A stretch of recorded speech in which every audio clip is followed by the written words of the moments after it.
অধ্যায় ৭ ওয়ারগোর জি চলে এলেন লু গ্যাং। লু ফেং হাসতে পারল না। এই পৃথিবী সত্যিই বেশ আকর্ষণীয়। ৫ মাস আগে তিনি ডোজোর একজন সদস্য ছিলেন যে এখানে পরীক্ষা করতে এসেছিল। তখনও তার পরিবার একটি সস্তা বাড়িতে থাকত। এক পলকের মধ্যে তিনি এখন মিংইউ সেক্টরে বসবাস করছেন এবং সহজেই লক্ষ লক্ষ উপার্জন করছেন। আপনার এখনও পরীক্ষা করা উচিত, চাচাও। সেই সময়ে আমি ড্রপ করে দেখে নেব। লু ফেং পাশে বসে হেসে উঠল। একজন ওয়েটার সাথে সাথে চা এবং মিষ্টান্ন নিয়ে এলো। পাগল একজন ডোজো ইউনিফর্ম পরা লোক, যিনি ডোজো অফ লিমিটসের একজন প্রশিক্ষকও ছিলেন, তিনি হেসে বললেন, আমি শুনেছি যে আপনি গত ২ মাসে ১,০০,০০০ দানবকে হত্যা করেছেন এবং তারা বেশিরভাগই উচ্চ স্তরের সৈনিক স্তরের দানব ছিল। তাহলে আপনি কি শিশু পর্যায়ের যুদ্ধবাজ পর্যায়ে পৌঁছেছেন? তাই মনে হচ্ছে। পাশে থাকা ব্যক্তিটি সম্মতিতে মাথা নাড়ল। উটমও মাথা নাড়লেন। একজন উন্নত স্তরের যোদ্ধা এত সহজে এই সমস্ত দানবকে মেরে ফেলতে পারে এমন কোনো উপায় নেই। লু ফেং বিগিনার লেভেলের ওয়ারলর্ড লেভেলে না পৌঁছালেও সে মূলত সেই লেভেলে। আমার মনে আছে যে লু ফেং 9 স্টেজ থান্ডার ব্লেড প্রশিক্ষণ নিচ্ছেন, তাই মনে হচ্ছে 9 স্টেজ থান্ডার ব্লেড তার প্রভাব দেখিয়েছে। লু ফেং জমে গেল। তাই না কেন? তিনি ২ মাসেরও কম সময়ের মধ্যে ১,০০,০০০ দানবকে হত্যা করেছিলেন এবং তাদের বেশিরভাগই উচ্চ স্তরের সৈন্য ছিল। প্রকৃতপক্ষে একজন উন্নত স্তরের যোদ্ধার পক্ষে এমন দক্ষতা থাকা সত্যিই কঠিন হবে। এতে অবাক হওয়ার কিছু নেই যে তারা সবাই মনে করে যে তিনি শিশু লেভেলের যুদ্ধবাজ পর্যায়ে পৌঁছেছেন। 9 স্টেজ থান্ডার ব্লেড প্রশিক্ষণ দেওয়া অত্যন্ত কঠিন এবং সেই নির্দেশিকা ম্যানুয়ালটির দাম অত্যন্ত ব্যয়বহুল, অন্যান্য যোদ্ধারা বলেছিলেন। হ্যাঁ, এটা খুব কঠিন। লু ফেং হেসে উঠল যখন সে মাথা নাড়ল। আমি কাকতালীয়ভাবে কিছু ছোট সাফল্য পেয়েছি। উহু! উটং সহ সেখানে সকলেই লক্ষ্য করলেন যে লু ফেংয়ের চোখে অন্যরকম চেহারা। 9 স্টেজ থান্ডার ব্লেড একটি চূড়ান্ত নির্দেশনা ম্যানুয়াল। বেশ কিছু লোক এই নির্দেশিকা ম্যানুয়াল কিনেছে, কিন্তু বেশ কিছু যোদ্ধাও প্রথম পর্যায়ে প্রবেশ করতে ব্যর্থ হয়েছে। এই নির্দেশিকা ম্যানুয়ালে প্রশিক্ষণের অর্থ হল আপনি আপনার যুদ্ধে আধিপত্য বিস্তার করতে সক্ষম হবেন। লু ফেং বাইরে থেকে বাহিত একটি শব্দ। লু ফেং মাথা ঘুরিয়ে ভাই চেনকে দেখল। লু ফেং, আমি শুনেছি তুমি ফিরে এসেছ, কিন্তু আমি ভাবিনি তুমি এত তাড়াতাড়ি এখানে আসবে। চেনগু হেসে উঠল। ওহ হ্যাঁ, তুমি কি আগামীকাল সিনিয়র লু গ্যাংয়ের স্মৃতিসৌধে যাওয়ার পরিকল্পনা করছ? এটা এত বড় কেস, তাই আমরা সবাই যাচ্ছি। লু ফেং, সময় এলে আপনিও আসবেন, বললেন প্রধান প্রশিক্ষক উটং। লু ফেং আবেগে দীর্ঘশ্বাস ফেলল এবং তারপর মাথা নাড়ল। অবশ্যই তাকে এমন অনুষ্ঠানে যেতে হবে। তাদের সিনিয়র লু গ্যাং, যিনি গ্রেড ৩ ইঁদুরের জোয়ারে মারা গিয়েছিলেন, তিনি ছিলেন একজন শক্তিশালী ওয়ারগোর। যদিও লু ফেং ব্যক্তিগতভাবে ইঁদুরের জোয়ার অনুভব করেননি, তিনি মরুভূমিতে ছিলেন যখন ইঁদুরের জোয়ার বিস্ফোরিত হয়েছিল। মৃতদের জন্য দুঃখ প্রকাশ করা ছাড়া তিনি সাহায্য করতে পারেননি। তার সিনিয়র কিভাবে মারা গেছে তা দেখে স্বাভাবিকভাবেই লু ফেং গিয়ে শ্রদ্ধা জানাবেন। সম্ভাব্য ফাইটার পরীক্ষার দিনে লু ফেং এবং অন্যরা টেন্ডার জুনিয়রদের পরীক্ষা দেখেছিল। মোট ৮ জন ছিল এবং তাদের মধ্যে ৩ জন পাশ করেছে। এই ৮ জনের মধ্যে একজন লু ফেং এর সাথে পরিচিত ছিলেন।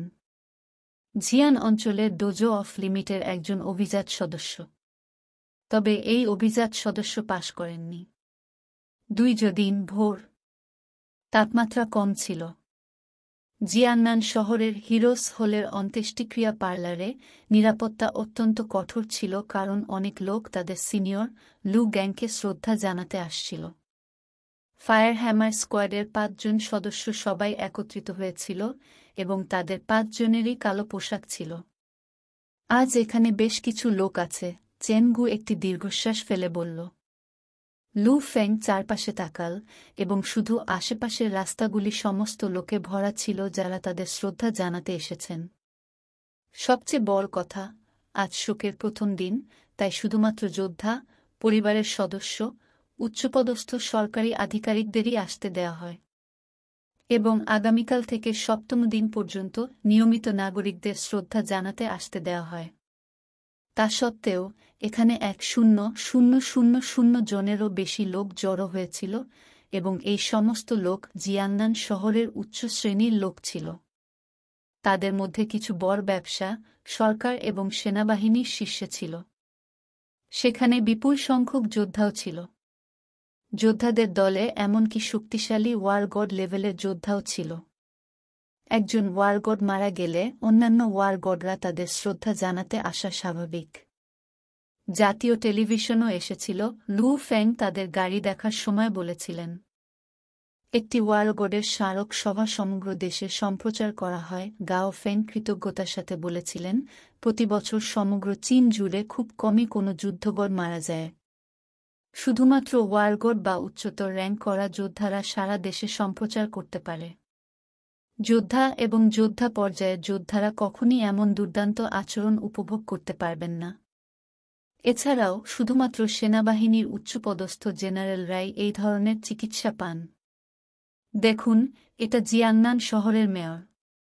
তিনি সেখানে আছেন, সেই নেতা যাকে প্রায়শই টেলিভিশনে দেখা যায়।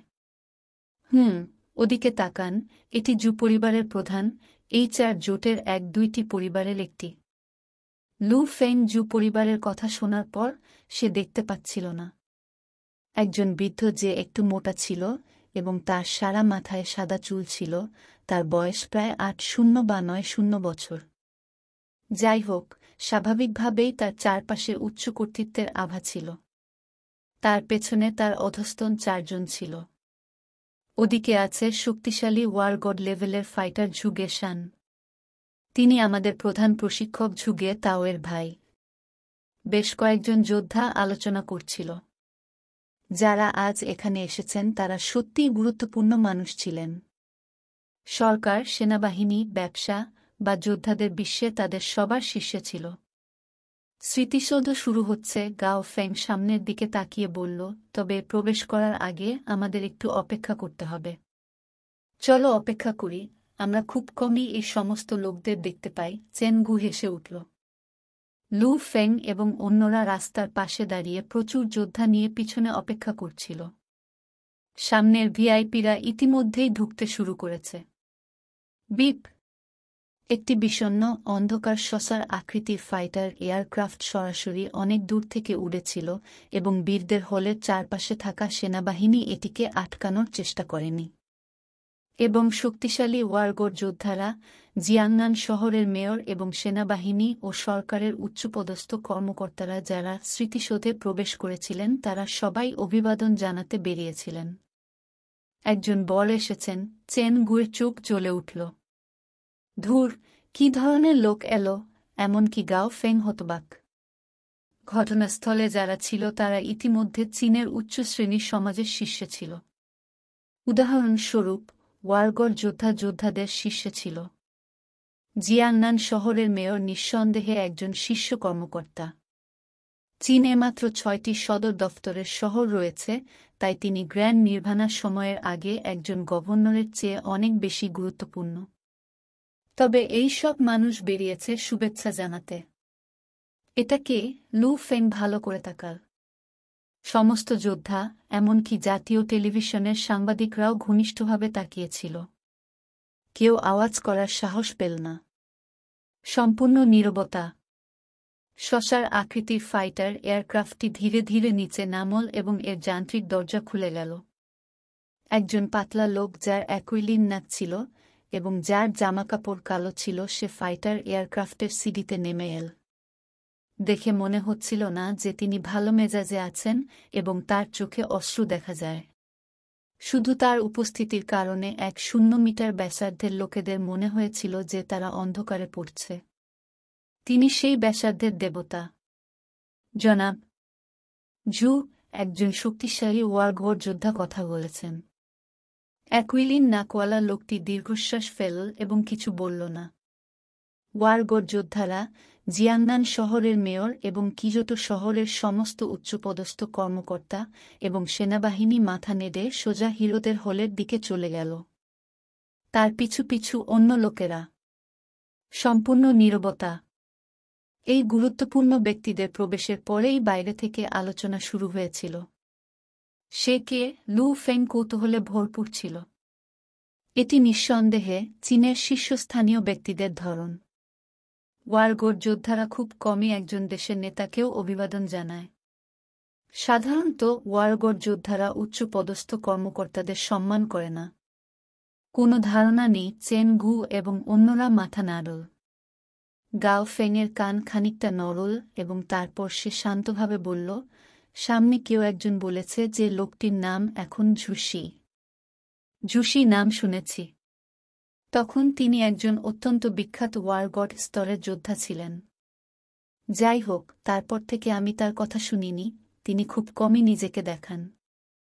আমি ইন্টারনেটে পড়েছি যে এই ঝুসি ইতিমধ্যেই ওয়ারগড স্তরকে ছাড়িয়ে গেছে এবং শীর্ষ অস্তিত্বগুলির মধ্যে একটি অস্তিত্ব যা ওয়ারগড স্তরকে ছাড়িয়ে যায়। লু ফেং এবং অন্যরা গভীর নিঃশ্বাস ফেল। পবিত্র এমন একটি অস্তিত্ব পুরো দেশ নিয়ে মাথা ঘামাতে পারে। এমন ব্যক্তির কাছে গোটা দেশকে মাথা নত করতে হবে। এটি প্রকৃতপক্ষে মানব সমাজের অন্যতম শীর্ষ অস্তিত্ব। আশ্চর্যের কিছু নেই যে সমস্ত ব্যবসার উচ্চপদস্থ কর্মকর্তা, সরকার, সেনাবাহিনী, এমনকি ওয়ারগড যোদ্ধারা তাকে গ্রহণ করতে এবং শুভেচ্ছা জানাতে এসেছিলেন। তুমি বলতে পারো, এমন ব্যক্তি মানবতার কাছে দেবতার মতো। অধ্যায় ৮ গুহাই। পুরো হিরোস হল জুড়ে শোকের প্রতিধ্বনি। সরকারি কর্মকর্তা থেকে শুরু করে সেনাবাহিনীর জেনারেল, ওয়ারগোড লেভেলের যোদ্ধা সবাই শ্রদ্ধা জানান। এমনকি জাতীয় টেলিভিশনও এই দৃশ্যটি সাবধানে রেকর্ড করছিল, কারণ প্রতিবেদক ক্যামেরার সামনে কী ঘটছিল তা বর্ণনা করেছিলেন। শীঘ্রই লু ফেং এবং গ্রুপের পালা। ভিড় বাড়ার সাথে সাথে ফায়ার হ্যামার স্কোয়াডের ৫ সদস্য দ্রুত হিরোস হলে প্রবেশ করে। স্মারক সভায় শুধু একটি বিশাল ছবি ছিল। শুধু একটি ছবি, এমনকি একটি শরীরও নয়। লু ফেং বিস্ময়ের সাথে নিজেকে ভাবলেন। প্রকৃতপক্ষে সীমাহীন ইঁদুরের জোয়ারের মুখোমুখি হয়ে আপনি একবার মারা গেলে আপনার হাড়ও থাকবে না। লু ফেং এবং অন্যরা শোকের শব্দে ঘিরে থাকা অবস্থায় সম্মানের সাথে ৩ বার প্রণাম করেছিল। নিঃশব্দে তাদের পাশে হাঁটু গেড়ে বসেছিলেন শক্তিশালী ওয়ারগড ফাইটারের স্ত্রী ও কন্যা। লু ফেং এবং অন্যরা দ্রুত এলাকা ছেড়ে চলে যায়। হলের বাইরের এলাকার মেজাজ দেখে মনে হলো কিছুটা শিথিল হয়েছে। এটি হলের মেজাজের মতো এত নিপীড়ক ছিল না। সিনিয়র লু গ্যাং দুর্ভাগ্যজনক। গাও ফেং তার মাথা নেড়ে দীর্ঘশ্বাস ফেলে। তিনি ইঁদুরের জোয়ারের মাঝখানে পড়েছিলেন এবং অসীম ইঁদুরের জোয়ারের নেতা অবশ্যই নির্ধারণ করেছিলেন যে সিনিয়র লু গ্যাং মানবতার শীর্ষ যোদ্ধা ছিলেন, তাই তাকে হত্যা করার জন্য সবকিছু ছেড়ে দিতে ইচ্ছুক। এবং একবার ইঁদুরের জোয়ার তা করতে ইচ্ছুক হলে এটি থেকে রেহাই পাওয়া যায় না। লু ফেং একটি ছোট কণ্ঠে বলেছিলেন, আমি উপগ্রহ দ্বারা ধারণ করা দৃশ্য থেকে যা শুনেছি তা থেকে কয়েক ডজন আকাশচুম্বী ভবন পড়েছিল এবং সিনিয়র লু গ্যাংয়ের সংগ্রামে লক্ষ লক্ষ ইঁদুর দানব মারা গিয়েছিল। দৃশ্যটা কল্পনা করা যায়। এর আগে লু ফেং, ওয়ান ডং এবং অন্যরা কেবলমাত্র কয়েক হাজার ইঁদুরের দানব সমন্বিত একটি ছোট ইঁদুরের জোয়ার দ্বারা তাড়া করছিল। এবং সেই ছোট ইঁদুরের জোয়ারে একটি কমান্ডার স্তরের ইঁদুর দৈত্য ছিল না। তা না হলে ইঁদুরের জোয়ার কিভাবে ওয়ান ডং এবং অন্যদের গতি ধরতে পারেনি? এমনকি একটি ছোট ইঁদুর জোয়ার লু ফেংকে এমন চাপ দিতে সক্ষম হয়েছিল। সে যখন কোটি কোটি ইঁদুর দানব দ্বারা বেষ্টিত হওয়ার একটি দৃশ্যের কথা ভাবে, তখন সে কাঁপতে কাঁপতে পারে না। ওয়ারগড ফাইটার এত অল্প সময়ের মধ্যে লক্ষ লক্ষ ইঁদুর জোয়ারের দানবকে হত্যা করতে সক্ষম হয়েছিল তা প্রমাণ করে যে তিনি অত্যন্ত শক্তিশালী ছিলেন। যদি সিনিয়র লু গ্যাং শুরু থেকে একটু বেশি সতর্ক হতেন এবং ইঁদুরের জোয়ারের কেন্দ্র এড়াতে চেষ্টা করতেন, তাহলে তিনি মারা যেতেন না। গাও ফেং দীর্ঘশ্বাস ফেললেন। হিরোস হলের বাইরে ঠান্ডা ছিল ভারী এবং রাস্তাগুলি যোদ্ধা, সরকার, সেনাবাহিনী এবং পারিবারিক কর্পোরেশনের লোকেদের দ্বারা ভরা ছিল। লু ফেং, একটা আওয়াজ উঠল। লু ফেং মাথা ঘুরিয়ে জু জিনকে কালো পোশাকে খুব বেশি দূরে দেখতে পেলেন। এই পোশাকটি জু জিনকে শীতলতার একটি ছোট অনুভূতি দিয়েছে। জু জিন, আজ তোমার ক্লাস নেই? লু ফেংকে জিজ্ঞাসা করলেন। আজ শনিবার, তাই আমি আমার পরিবারের সাথে এসেছি। জু জিন হাসতে পারলেন না। লু ফেং থমকে দাঁড়াল এবং তারপর নিজেকে নিয়ে হেসে উঠল। শনিবার? ওহ, আমি স্কুলে যাওয়া বন্ধ করে দিলে সপ্তাহের দিনটাও মনে করতে পারি না। আপনি একজন যোদ্ধা হওয়ার পরে সপ্তাহের দিনটি মোটেই গুরুত্বপূর্ণ নয়। যখন তিনি এখনও স্কুলে যাচ্ছিলেন, তখন তারিখে তিনি স্ফটিক পরিষ্কার ছিলেন। এখন যে সহপাঠী লু ফেং একজন যোদ্ধা, সে আমাদের অন্য সহপাঠীদের থেকে আলাদা, জু জিন উদ্দেশ্যমূলকভাবে বলেছিলেন। লু ফেং এবং জু জিন রাস্তার পাশে এভাবে চ্যাট করছিলেন। এবং জু গ্যাং, যিনি বর্তমানে একজন মধ্যবয়সী ভদ্রমহিলার সাথে চ্যাট করছিলেন, লু ফেং এবং জু জিনকে একসাথে দেখেছিলেন। তিনি ভ্রুকুটি করা ছাড়া সাহায্য করতে পারেননি এবং তারপরে তার পাশে থাকা মধ্যবয়সী ভদ্রমহিলার কাছে ক্ষমা চেয়েছিলেন। পরিচালক ঝাং, আমার কিছু বিষয়ে মনোযোগ দিতে হবে। আমরা এই বিভাজন কেস নিয়ে পরে কথা বলব। মাঝবয়সী ভদ্রমহিলা মাথা নেড়ে হাসলেন। জু গ্যাং একটি কাছের জায়গায় হেঁটে গেল এবং তার চোখের কোণ থেকে লু ফেং এবং জু জিনের দিকে মনোযোগ দিল। জু গ্যাংয়ের দৃষ্টি দিয়ে তিনি স্পষ্টভাবে লু ফেং এবং জু জিনের অভিব্যক্তি দেখতে পান। স্পষ্টতই তারা একটি উপভোগ্য সময় কাটাচ্ছিল, যা জু গ্যাংয়ের মুখকে আরও খারাপ করে তুলেছিল। বোন একজন গর্বিত ব্যক্তি, তাই তিনি সাধারণত একই বয়সের ছেলেদের সাথে কথা বলতে পছন্দ করেন না। এই লু ফেং এর সাথে কিভাবে আসবে? বোন জু জিন ইতিমধ্যে বিয়ের জন্য প্রয়োজনীয় বয়সে পৌঁছেছেন, তাই জু গ্যাং তার প্রেম জীবনের প্রতি অত্যন্ত মনোযোগী ছিলেন। যাই হোক না কেন, তিনি লু ফেংকে পছন্দ করেননি। একজন যোদ্ধা যে কখন মারা যাবে কে জানে, এবং সে এখনও আমার বোনকে বিরক্ত করছে।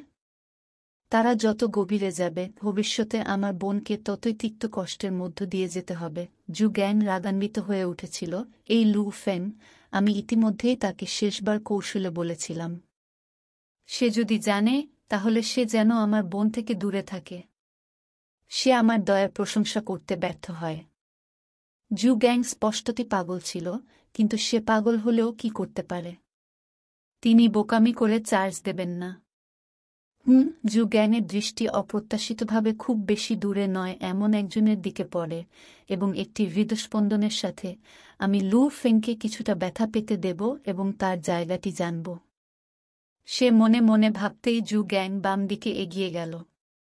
মাস্টার জু, একজন আপাতদৃষ্টিতে সুদর্শন যুবক যার মাথা ন্যাড়া ছিল, সে তার অভিবাদন জানাতে গিয়ে হেসেছিল। গু হাই, জু গ্যাং হেসে বলল, আমি ভাবিনি ভাই গু হাইকে এখানে দেখব। আমি ভেবেছিলাম আপনি এখনও মরুভূমিতে আছেন। সিনিয়র লু গ্যাংয়ের স্মৃতি সভা একটি বিশাল জিনিস, আমি কিভাবে না আসতে পারি? সুদর্শন যুবকটি হিরোস হলের দিকে তাকাল এবং দীর্ঘশ্বাস ফেলে মাথা নাড়ল। তখন আমি সিনিয়র লু গ্যাং থেকে কিছু ইঙ্গিত পেয়েছি। কে জানত যে সিনিয়র লু গ্যাংয়ের মতো এমন দুর্দান্ত, শক্তিশালী যোদ্ধা হবে? জু গ্যাং অনুভব করল গু হাই আসলেই দুঃখী, এবং সে গোপনে মাথা নাড়ল। এই গাও হাই ওয়ার গোড লু গ্যাংয়ের কাছাকাছিও নয়। তিনি কি খুব বেশি শো করছেন না? একজন বণিক হিসাবে তিনি যোদ্ধাদের মধ্যে অনুভূতি বুঝতে অক্ষম ছিলেন। জীবন মৃত্যুর সীমানায় হেঁটে চলা যোদ্ধারা কখনো তাদের অনুগ্রহ ভোলে না। স্বাভাবিকভাবেই একজন সিনিয়রের উপদেশ তাদের বাকি জীবনের জন্য কখনো ভুলবে না। গু, হ্যাঁ, আমার বোনও আজ এখানে এসেছে। জু গ্যাং হেসে উঠল। জু জিন, গু হাইয়ের হৃৎপিণ্ড একটা স্পন্দন এড়িয়ে গেল। কোথায়? জু গ্যাং তিক্তভাবে হেসেছিল এবং তারপরে তার চোখ দিয়ে দিকটি দেখিয়েছিল। ওহ, ওখানে একজন তরুণ যোদ্ধার সাথে চ্যাট করছি। গু হাই লু ফেং এবং জু জিনকে অনেক দূরে দেখেছিলেন এবং কিছুটা ভ্রুকুটি করেছিলেন। তিনি বিস্মিত সুরে বলেছিলেন, যতদূর আমি জানি মহিলা জু জিন খুব কমই যোদ্ধাদের সাথে কথা বলেন, তাই আমি অনুমান করছি যে এই তরুণ যোদ্ধার সাথে একটি বিশেষ সম্পর্ক রয়েছে তার। যদিও তিনি জু জিনকে পছন্দ করতেন, গু হাই বিশ্বাস করেননি যে জু জিন তাকে আবার পছন্দ করতে হবে। তার একটা বিশেষ সম্পর্ক আছে। জু গ্যাং মাথা নাড়ল। তারা সহপাঠী ছিল, তাই আমার বোন এই বাচ্চাটির সাথে বেশ ভালো সম্পর্কযুক্ত। না হলে সে তার সাথে এত কথা বলত না। গু হাই মাথা ঝাঁকাল। প্রকৃতপক্ষে জু জিন খুব কমই যুবকদের সাথে কথা বলেছেন। যদিও তার বেশ কিছুটা আত্মনিয়ন্ত্রণ ছিল, গু হাই কিছুটা ঈর্ষান্বিত বোধ করা ছাড়া সাহায্য করতে পারেনি। এই বাচ্চা, আমি আগে ওকে সাবধান করেছিলাম আমার বোনের থেকে দূরে থাকতে। যাই হোক, দেখে মনে হচ্ছে আমার বোনের জন্য তার নিজের কিছু পরিকল্পনা আছে। জু গ্যাং গু হাইয়ের দিকে তাকাল। এই বাচ্চাটি তার নিজের অবস্থানের দিকেও তাকায় না। একজন যোদ্ধা, স্তরের যোদ্ধা, কে জানে কখন সে মারা যাবে। আর সে এখনো সাহস করে আমার বোনের পেছনে ধাওয়া করছে। রয়্যালটির পিছনে ছুটছে একজন সাধারণ। গু হাই ভ্রুকুটি করল, কিন্তু ভেতরে ভেতরে কিছুটা গর্ববোধ করতে পারল না। তরুণরা নিজেদেরকে অন্যের সাথে তুলনা করা ছাড়া আর কিছু করতে পারে না। এখন পর্যন্ত তিনি ইতিমধ্যে মধ্যবর্তী স্তরের যুদ্ধবাজ, এবং তার বয়স মাত্র 2-1 বছর। জু গ্যাং, তুমি ঠিক বলেছ। একজন যোদ্ধা স্তরের যোদ্ধার মরুভূমিতে খুব কঠিন সময় কাটাবে, কে জানে সে কি মরবে। গু হাই মাথা নেড়ে বলল, সে বাচ্চা যদি সত্যিই জু জিনকে নিয়ে চিন্তা করে, তবে তার উচিত নয়। আমিও তাই মনে করি। জু গ্যাংকে অনুসরণ করেছে। গু হাই লু ফেংয়ের দিকে তাকিয়ে জিজ্ঞেস করল, ও হ্যাঁ, তার নাম কি? তিনি লু ফেং নাম রেখেছেন এবং খুব বেশি দিন আগে একজন যোদ্ধা হয়েছেন, জু গ্যাং বলেছেন। লু ফেং। গু হাই ভ্রুকুটি করে, পাগল। জু গ্যাং নিথর হয়ে গু হাইয়ের দিকে সন্দেহের দৃষ্টিতে তাকাল। কি পাগল? পাগল একটি ডাকনাম। শুধুমাত্র দক্ষতা আছে যারা অন্যদের কাছ থেকে একটি ডাকনাম পাবেন। সাধারণত লোকেরা চাইলেও ডাকনামও পায় না। গু হাই জু গ্যাংয়ের দিকে তাকাল এবং ভ্রুকুটি করে বলল, এই লু ফেং যোদ্ধাদের বৃত্তে কিছুটা খ্যাতি পেয়েছে। আপনি তাকে অবমূল্যায়ন করেন। যদিও তিনি খুব বেশি দিন আগে একজন যোদ্ধা হয়েছিলেন, তিনি মাত্র 2 মাসের মধ্যে 1,000 সৈনিক স্তরের দানবকে হত্যা করেছিলেন। এবং আমি শুনেছি যে তারা বেশিরভাগই উন্নত স্তরের সৈন্য। আমি অনুমান করি যে তার একজন শিক্ষানবিশ স্তরের যুদ্ধবাজের দক্ষতা রয়েছে। 1,000 দানবকে হত্যা করেছে। 2 মাস। জু গ্যাং দুবার চোখ মেলে। এবং আপনি বলেছেন তিনি একজন শিক্ষানবিশ যুদ্ধবাজ লেভেলের? একজন 1-8 বছর বয়সী শিক্ষানবিশ যুদ্ধবাজ লেভেলের যোদ্ধা? জু গ্যাং চিৎকার করা ছাড়া সাহায্য করতে পারেনি। গু হাই মাথা নাড়ল। জু গ্যাং তার চোখ প্রশস্ত করল যখন সে লু ফেংয়ের দিকে তাকাল, যে বর্তমানে জু জিনের সাথে আনন্দের সাথে চ্যাট করছিল এবং অভিশাপ দেওয়া ছাড়া সাহায্য করতে পারেনি। এই শিশুটি দুর্বল হওয়ার ভান করেছিল এবং আমাকে প্রতারিত করেছিল। কে জানত সে এমন একজন মানুষ? একজন 2-1 বছর বয়সী মধ্যবর্তী যুদ্ধবাজের তুলনায় একজন 1-8 বছর বয়সী শিক্ষানবিশ যুদ্ধবাজ। সম্ভাবনার জন্য লু ফেং এর দাম কিছুটা বেশি। জু গ্যাংয়ের মনোভাব কিছুটা বদলেছে। কে জানত যে এই পাগলটিও জু জিনকে পছন্দ করে? গু হাই একটি হাসি দিল। আকর্ষণীয়, আকর্ষণীয়। লু ফেং, আসলে পাগল বলা হয় এই ডাকনাম। জু গ্যাং বিশ্বাসের বাইরে অবাক হয়ে গেল। তবে 2 মাসে প্রায় 1,000 দানব মেরেছে। এটা সত্যিই বেশ পাগল।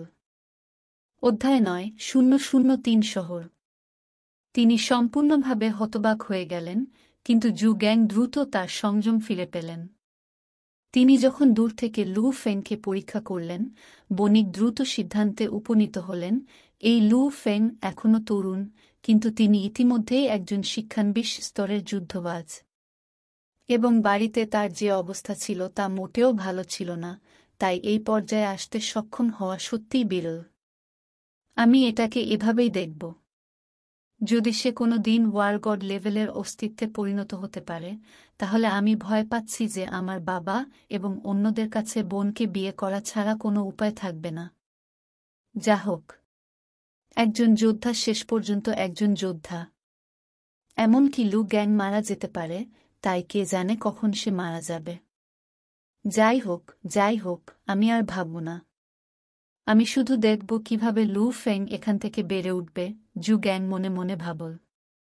প্রকৃতপক্ষে একজন যুদ্ধবাজ লেভেলের যোদ্ধা আসলেই জু পরিবারের মতো একটি বড় পরিবারের কাছে কিছুই নয়। স্মৃতিসভা তখনও চলছিল, কিন্তু কিছু যোদ্ধা ইতিমধ্যেই চলে যেতে শুরু করেছিল। ফায়ার হ্যামার স্কোয়াডের 5 জন সদস্য চলে যাওয়ার পর তারা অবিলম্বে ক্লাসিক্যাল স্টাইলের একটি সুন্দর হোটেলের সন্ধান শুরু করে। এই রেস্তোরাঁর মালিক জানতেন যে আজ স্মরণসভায় প্রচুর লোক উপস্থিত ছিল, যেহেতু স্মরণসভাটি সারা দেশে প্রচারিত হয়েছিল।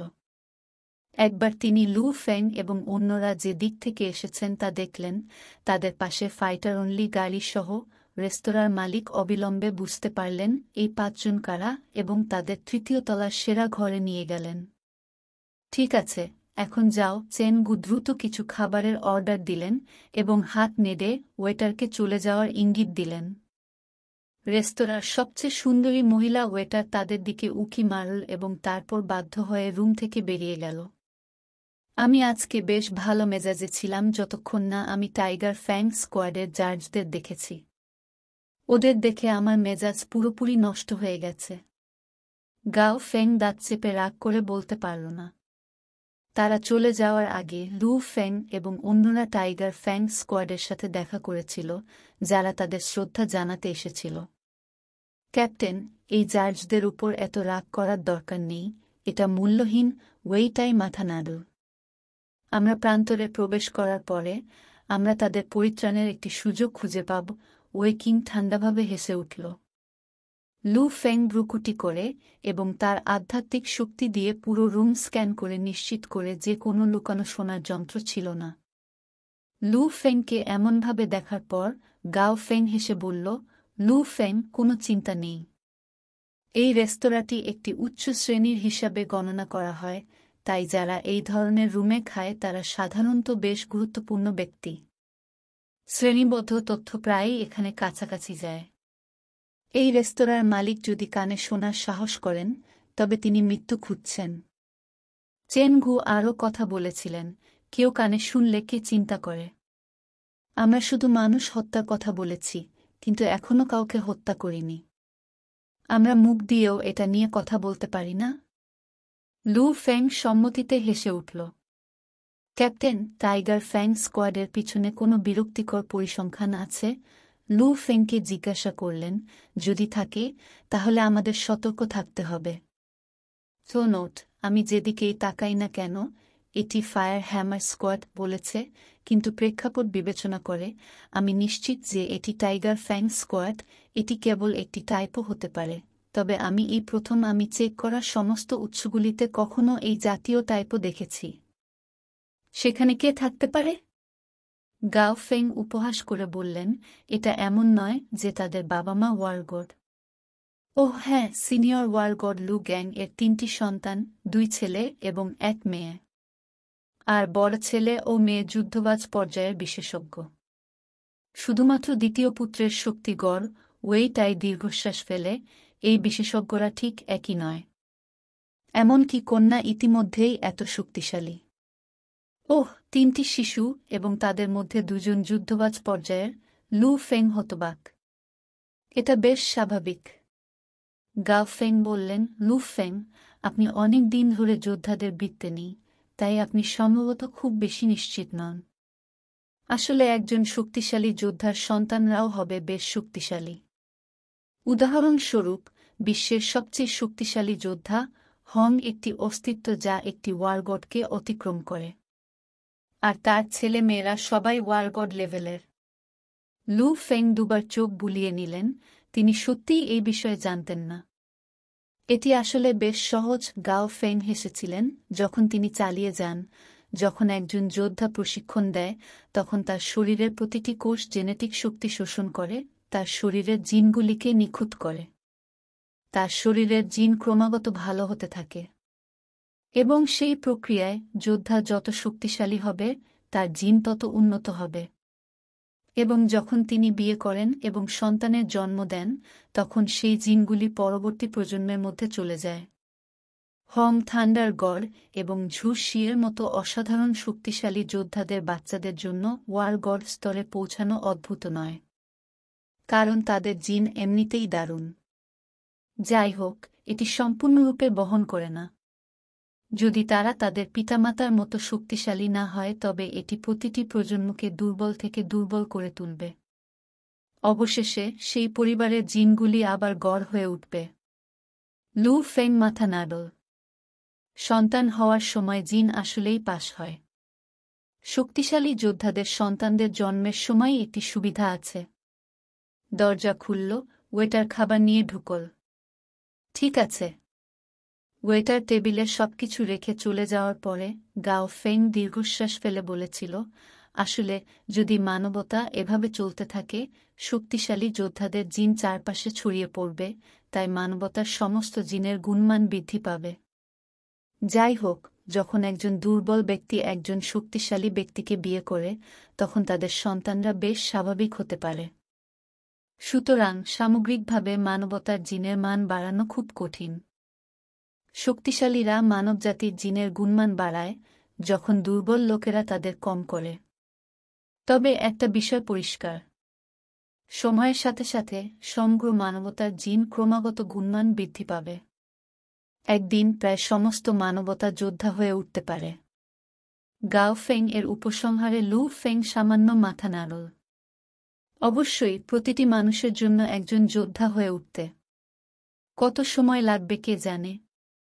500 বছর, 1000 বছর, 5000 বছর। গাও ফেং হেসে উঠল যখন সে মাথা নাড়ল। সমস্ত মানবতার জন্য বিবর্তন আসলেই একটি ধীর প্রক্রিয়া।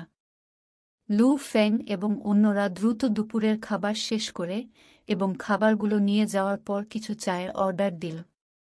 ওল্ড চেন এবং ওয়েই টাই এবং তার ভাই তাদের শক্তিতে বেশ অভ্যস্ত হয়ে উঠেছে। আমাকে দেখতে দিন, আমরা এই 2 দিন মরুভূমিতে যাব। গাও ফেং অন্যদের দিকে তাকিয়ে বলল, কারো কোনো মতামত আছে? কেমন হবে? পরশু কথা বলেছেন চেনগু। লু ফেং মাথা ঝাঁকাল, আসুন পরশু চলে যাই। যাই হোক ক্যাপ্টেন, এই সময় আমরা কোথায় যাচ্ছি? হাহা, চেনগু হেসে উঠল, এবার আমরা নিশ্চয়ই সেই ছোট দেশীয় শহরগুলিতে যাব না। আমাদের স্কোয়াড আগের চেয়ে অনেক বেশি শক্তিশালী। সামগ্রিকভাবে স্কোয়াডের শক্তি কমপক্ষে 100 গুণ বেড়েছে বললে অত্যুক্তি হবে না। চলো একটা বড় শহরের এলাকায় যাই। ওয়েই টাই এবং ওয়েই কিংয়ের চোখ জ্বলে উঠল। অতীতে তারা শুধুমাত্র প্রিফেকচার স্তরের শহরগুলিতে একটু লড়াই করতে ইচ্ছুক ছিল। কেমন হবে আমরা অহংকারী হয়ে উঠি এবং 003 শহরের চেষ্টা করি?